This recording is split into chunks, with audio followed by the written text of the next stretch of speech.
Sometimes you catch an odd stillness in your own home. Not exactly a sound, but an eerie quiet, as if someone's lurking, waiting for your footsteps to pass. That's exactly how it felt when my life began to crumble. I'm Nathan Carver, 42 years old, serving as chief engineer at a Detroit-based auto parts manufacturing facility in Michigan. My professional life centers around exactness, machinery, and the rhythmic pulse of industrial equipment. But beyond the factory walls, my anchor is my family. My wife, Julia Hensley, alongside our two sons, Caleb and Miles. We've settled into a suburban two-story house, complete with a quintessential white fence, a pair of vehicles parked neatly in the garage, and those cherished weekend cookouts where neighborly chatter blends with the crackling of meat on the barbecue. It seemed like the perfect snapshot of success, a testament to the American dream built on dedication and devotion. Or so I believed. I was buried in technical drawings at work when my phone vibrated. A message from Julia appeared on the display. "Nathan, can you head home early today? We need to discuss something."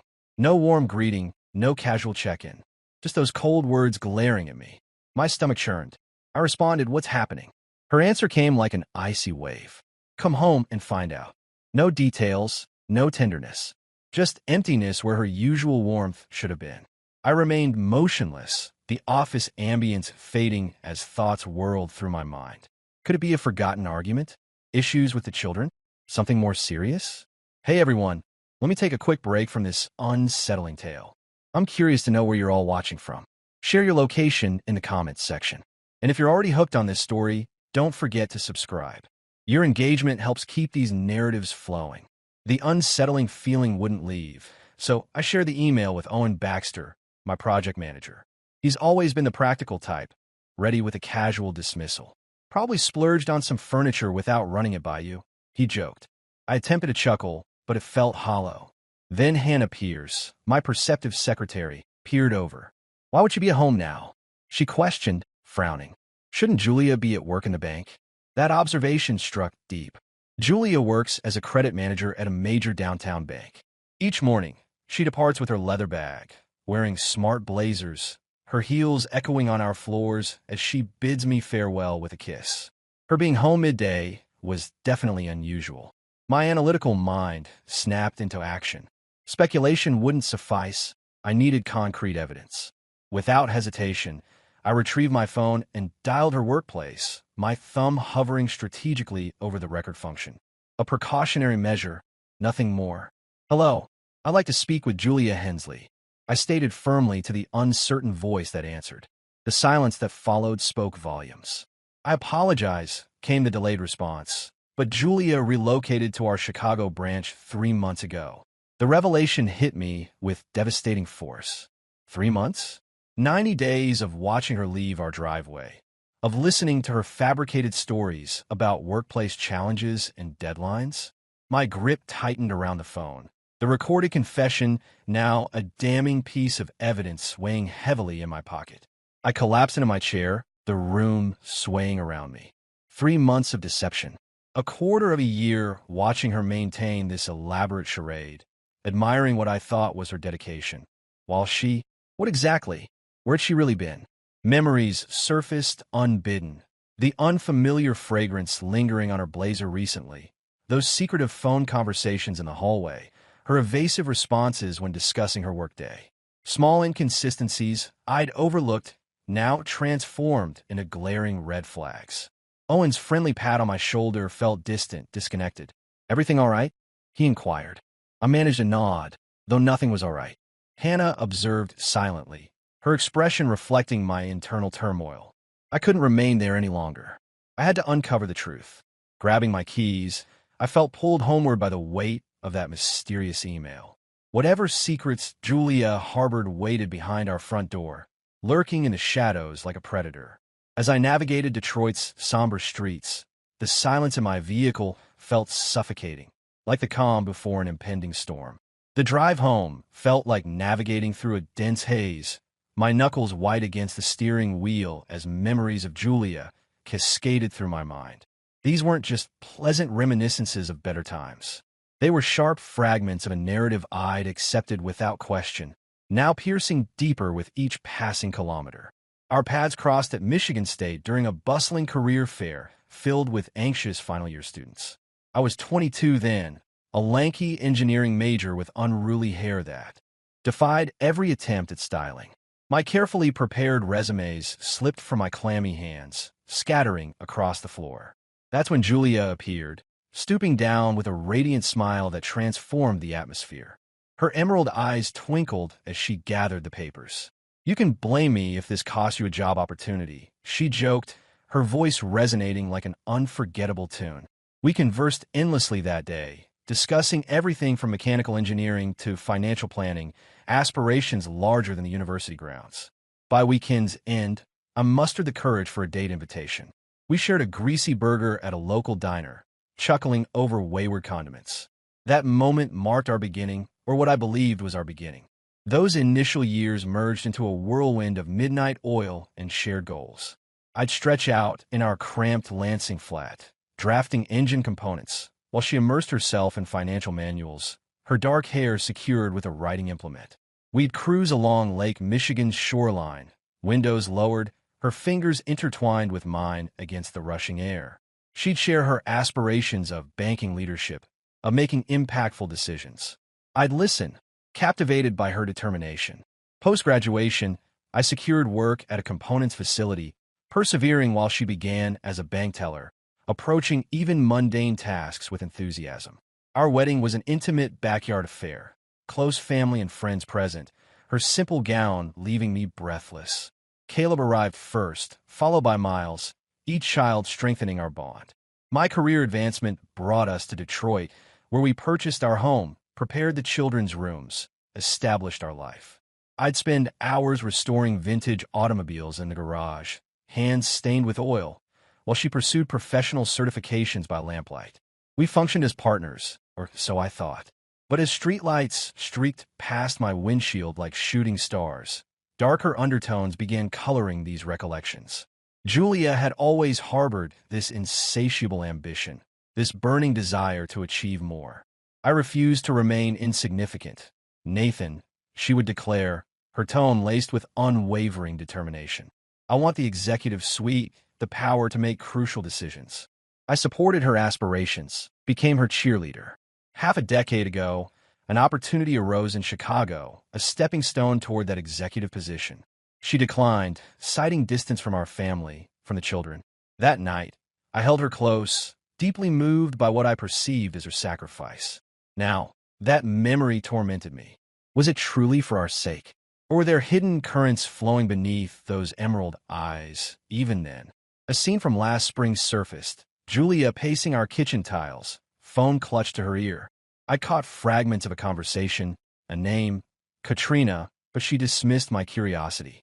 "Just a colleague," she'd explained, casually tossing her hair. I didn't investigate further. Why hadn't I pressed for answers? Our house materialized ahead as I steered into the driveway, its darkened windows resembling vacant stairs. My thoughts snagged on an incident from recent months. During a neighborhood barbecue, with grills sizzling and children chasing luminescent insects, Julia had disappeared to answer a call. Her figure appeared rigid against the porch illumination. Upon returning, her smile seemed forced, her laughter hollow. I'd inquired about the caller. "Banking matters," she'd responded, too smoothly, too readily. I dismissed it, attributing her behavior to work pressure. But now, with that damning email weighing in my pocket and the bank's revelation echoing, those moments transformed into overlooked warning signals. Had she orchestrated this departure over months? Years? Was our shared life, our family unit, merely a temporary stage she'd secretly planned to exit? I switched off the engine, letting silence envelop me. The woman I'd cherished since that career fair encounter, my partner in building this life, had been living as a stranger for 3 months. Perhaps longer. My feet met concrete, each step increasingly burdensome. What awaited inside wasn't merely an explanation. It was a confrontation. The past I desperately grasped was dissolving, while truth lurked behind that door, poised to attack. I inhaled deeply, steadying myself. The boys remained at practice, just us now, facing the shadows we'd both chosen to ignore. I pushed open the front door, wincing at the hinge's piercing screech that seemed more ominous than ever before. An unsettling stillness permeated the house, the silence pressing heavily against my ribcage. In the kitchen, Julia stood motionless, her attention fixed on stirring a coffee mug, its bitter aroma cutting through the air. She remained facing away, prolonging the moment. "Take off your jacket," she instructed, her voice unnaturally composed, as if rehearsed. "We have much to discuss." Each movement, calculated, I hung my coat, deliberately slow, gathering courage for what lay ahead. The living room, once so familiar, felt alien as I lowered myself onto the frigid couch cushions. Finally turning, she approached and slid a folder across the coffee table. Opening it revealed a contract, a 6-month position in Chicago, commencing next week, covering a manager's maternity leave. "They left me no alternatives," she explained, settling across from me, fingers interlaced tightly. "The bank's insistent." Her gaze darted downward before rising again, deliberately avoiding mine throughout. I observed her intently, searching for traces of the woman I'd known. Her auburn hair fell loose around her shoulders, unlike her usual professional updo. She wore a plain gray sweater instead of her customary blazer. This casual version of Julia seemed foreign. My thoughts snagged on the bank's deception. 3 months of silence, and now this revelation? Before I could voice my thoughts, her phone vibrated harshly against the kitchen counter, shattering the tension. "Matt from work," she announced, rising abruptly. "Just a moment." She retrieved the phone and stepped onto the back porch, the glass door closing with a soft click. My heart raced as I caught a glimpse of the screen before she vanished. "Not Matt at all. Kay Delaney." That name seared through me like a flame piercing darkness. She lingered outside, her silhouette restlessly moving behind the glass panels, while something primal stirred within me. With calculated stealth, I crept toward her messenger bag resting against the staircase. The open zipper beckoned like a carefully laid snare. My trembling fingers sifted through mundane items, a tube of lipstick, chewing gum, until I discovered what I sought, an airline ticket from Detroit to Chicago, scheduled for Sunday. Beneath it lay a crumpled note. I unfolded it, my breath suspended. Her distinctive angular script revealed an Evanston address and time, 7 p.m. This suburban location contradicted her claimed downtown Chicago bank destination. Acting swiftly, I photographed both items, the camera's sound unnaturally loud. Her muffled voice carried from the porch, terse and controlled. I hastily replaced everything, my pulse racing, and regained my position on the couch just as she re-entered. She appeared composed, her darkened phone clutched tight, wearing a facade of serenity I couldn't believe. The children arrived an hour later, their athletic shoes echoing through the house, animated conversations filling the space after basketball practice. Julia immersed herself in kitchen tasks, deliberately avoiding my presence. Restlessness consumed me. I gathered Caleb and Miles, announcing an impromptu hot dog run.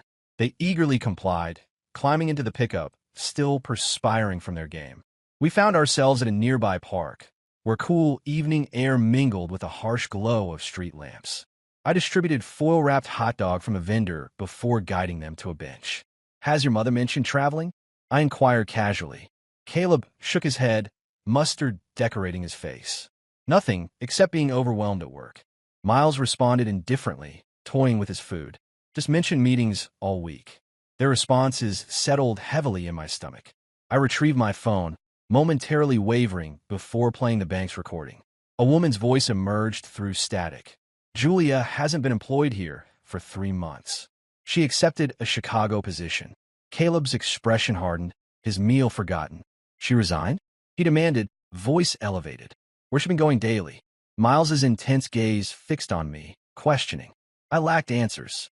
The park's boundaries seemed to constrict, darkness encroaching. "Something's not right, Dad," Caleb whispered, hands clenched. Miles remained silent, but his grip on my arm spoke volumes. We sat together, ensnared in an invisible web of deception. Julia's presence loomed more ominously than ever, concealing not just employment details, but potentially an entire existence separate from ours. The park bench seemed to collapse beneath me as Caleb's words echoed in the stillness. Where had she been disappearing to each day? Miles's grip on my arm tightened, his silence more profound than any verbal response.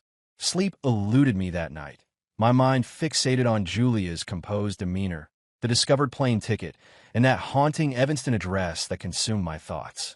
As dawn approached, I realized waiting for her confession wasn't an option. I needed answers, regardless of their nature. My father had previously employed Victor Gaines, a private investigator, when dealing with an unscrupulous supplier. I contacted him at first light, keeping my voice hushed to avoid alerting the boys. I requested a meeting at the Woodward Diner, asking him to gather whatever information possible on short notice. His gruff acknowledgement was all I needed before slipping out while Julia still slumbered. Victor occupied the booth opposite me, his lean frame and graying stubble complementing his penetrating gaze that captured every detail. I presented the digital evidence from my phone, the flight reservation, the mysterious note, and that recurring name, K. Delaney. "Give me 3 days," he stated, examining the images. "I'll uncover something." Those 72 hours stretched endlessly, each moment heightening my anxiety. Julia maintained her usual pattern, departing with her bag, offering a deceptively normal kiss goodbye.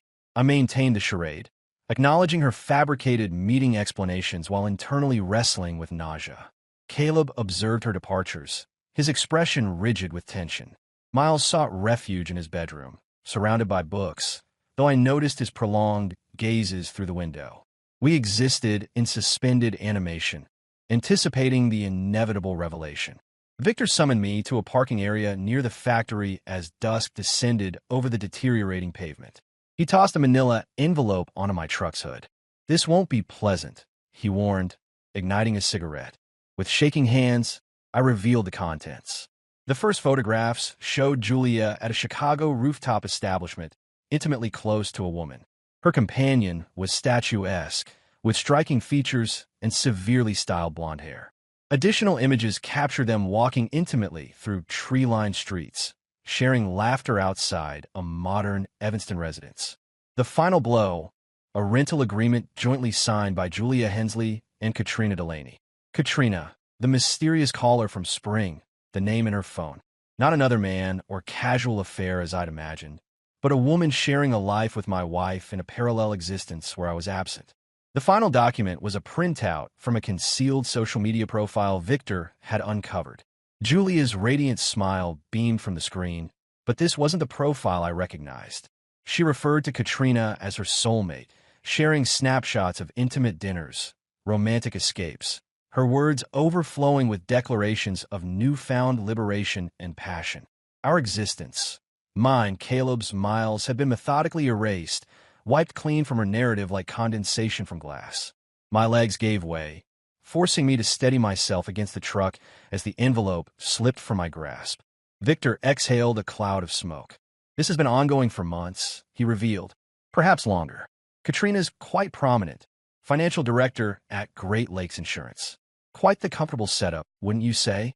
Words failed me, breath caught in my throat. The woman who'd shared my life for 2 decades had constructed an alternate existence, leaving me as nothing more than a fading memory. I navigated home in a fog, the evidence concealed beneath my seat. Upon entering, I found the boys in the living room. Caleb stretched across the sofa, Miles nestled in an armchair. Though I'd intended to wait, Caleb immediately sensed something amiss. "Dad, what's happened?" he questioned. "You look destroyed." Miles peered over his novel, his face etched with concern. Collapsing onto the ottoman, I retrieved the envelope with trembling hands. They needed to know. I laid the photos across the coffee table, each image more devastating than the last. Caleb snatched one, his expression contorting. "She's with her?" he screamed, his voice breaking. "She abandoned us for this?" The frame clattered against the wall as he hurled it.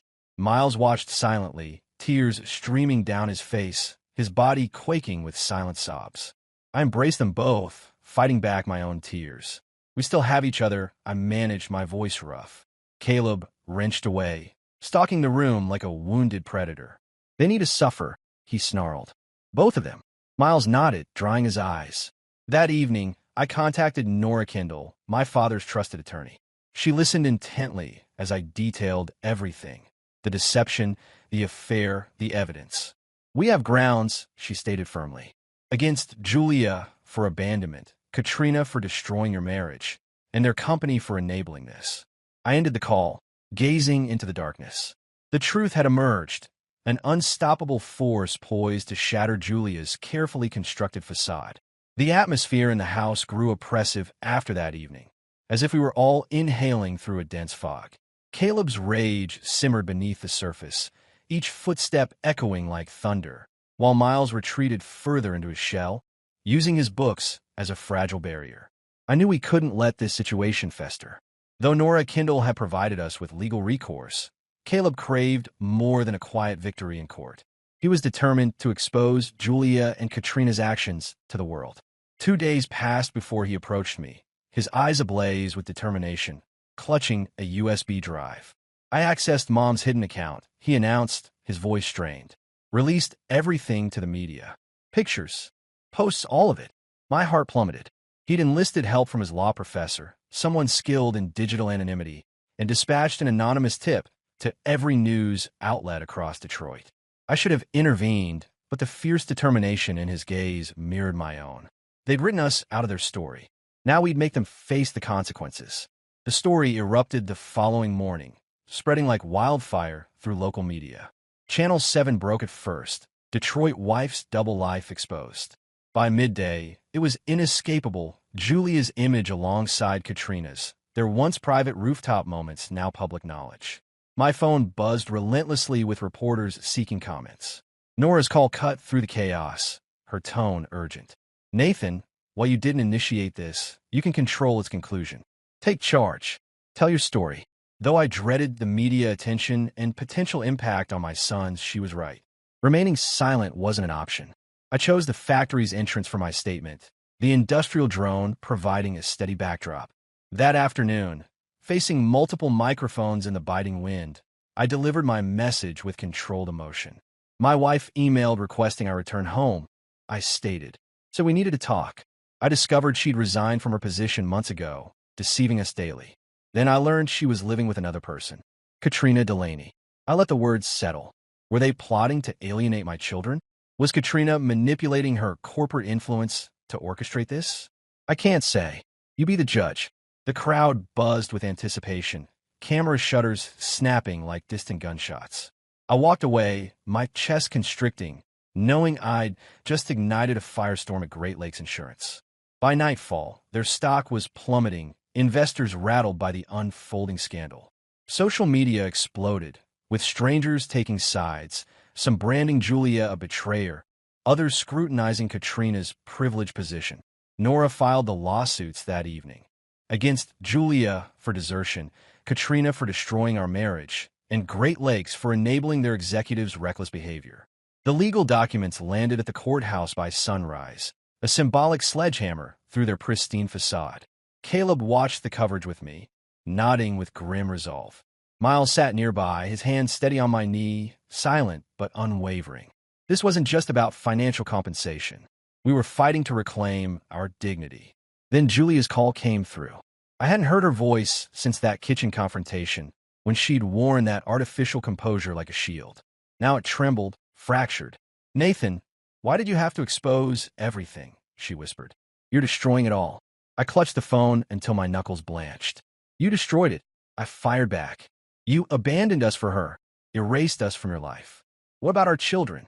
Silence followed, broken only by a stifled sob before the connection cut. I gazed at the dark screen, her words haunting me. Was it fear, remorse, or just anger at being exposed? I felt nothing. Not anymore. The dynamics had shifted, and she'd lost control. Great Lakes scrambled to respond, their PR team issuing a hollow statement about internal investigations. The damage was done. Clients began withdrawing, whispers circulating about Katrina's previous dealings. Questions arose about her integrity and past decisions. The media circled like vultures, while my factory colleague called with advice. Short their stock, he urged. It's crashing. I declined, though I later wished I hadn't. Caleb paced restlessly in our living room. They can't hide anymore, he declared, his voice intense and determined. Miles glanced up from his novel. Good, he murmured, breaking his day-long silence. I embraced them both, drawing strength from their presence. This had evolved beyond our personal battle. It was a day of reckoning, and the entire city watched. Julia and Katrina thought they'd crafted an impenetrable escape, but their walls were crumbling, and we wielded the wrecking ball. The courtroom crackled with tension, each cough and rustle magnified as the judge's gavel descended. Months of media frenzy, legal statements, and restless nights culminated in this moment. Victory was ours. The judge's declaration pierced through the silence. Julia would pay $1.5 million for the devastation she'd caused. Caleb and Miles were awarded $400,000 each, a meager compensation for their emotional wounds. Great Lakes Insurance couldn't escape accountability either, their negligence now exposed to public scrutiny. We exited with the boys, the harsh sunlight assaulting our eyes on the courthouse steps, yet the burden remained. Success felt empty when your world had already shattered. Journalists converged, microphones extended, but Caleb dismissed them with a piercing stare. "We're finished here," he declared, his tone razor-sharp. They retreated, recognizing his barely contained fury. Julia and Katrina faced consequences. Great Lakes terminated them immediately after the verdict, stripping away their prestigious positions. Rumors spread, clients deserting, share prices plummeting, executives scrambling for damage control. Then came an unexpected revelation. A friend in real estate reached out. "They purchased your former home," he informed me quietly. "Deal closed last week." My muscles tensed. That two-story residence, once filled with Caleb's basketball sounds and Miles's gentle humming, now belonged to them. Was it remorse? A subtle mockery? Or perhaps a desperate attempt to grasp something familiar? I couldn't fathom their motives, nor did I want to. I'd quickly sold it, relocating us to a spacious farm property in Ann Arbor, 40 acres of tranquility complete with a pond and barn. The boys needed renewal and needed escape from those memory-laden walls. Our routine found new patterns, porch swing creaks replacing urban clamor. Hannah Pierce began visiting regularly, her witty remarks soothing after the turmoil. She'd bring coffee, discuss business, then watch the kids play.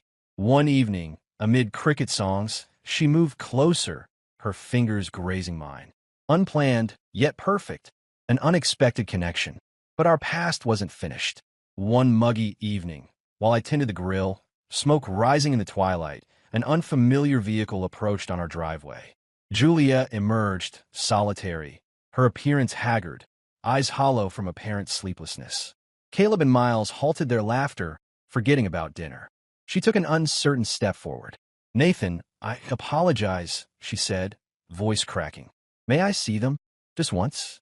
Caleb's expression turned to stone, an impenetrable barrier descending.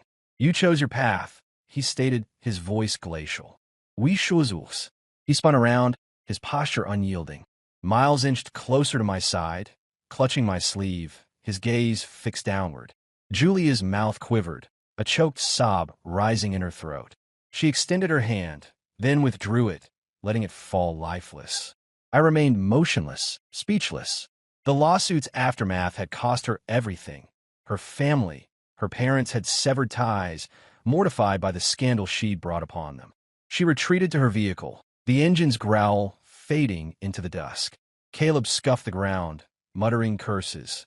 Miles released his grip, his quietness more deafening than before. That evening, we dined in silence, watching the grill's warmth dissipate into darkness. Julia and Katrina had paid dearly, careers destroyed, names tarnished, their carefully constructed facade of lies reduced to rubble. Yet we too bore scars. The settlement money remained untouched in our accounts, a bitter testament to our losses. Caleb channeled his rage into basketball, each forceful slam expressing his fury. Miles found solace in journaling, filling pages I'd never see, processing trauma beyond my reach. For me, recovery came gradually, sustained by Hannah's unwavering support and the boys' resilience. The lesson was unmistakable. Buried truths inevitably surface, destroying everything in their path. Julia discovered this revelation too late, her freedom extracted at the cost of everything meaningful. Here's my revelation. Truth, though sometimes unwelcome, must be confronted for genuine progress. Honesty transcends mere words. It's a lifestyle choice, affecting both yourself and your loved ones. Our healing continues, gradually, but these lessons remain permanently etched. The story concludes here. Did you find this ending fulfilling, or were you surprised? Share your thoughts below. If you enjoyed this narrative, please like and subscribe for future stories. Thank you for joining us, and we'll meet again in the next adventure.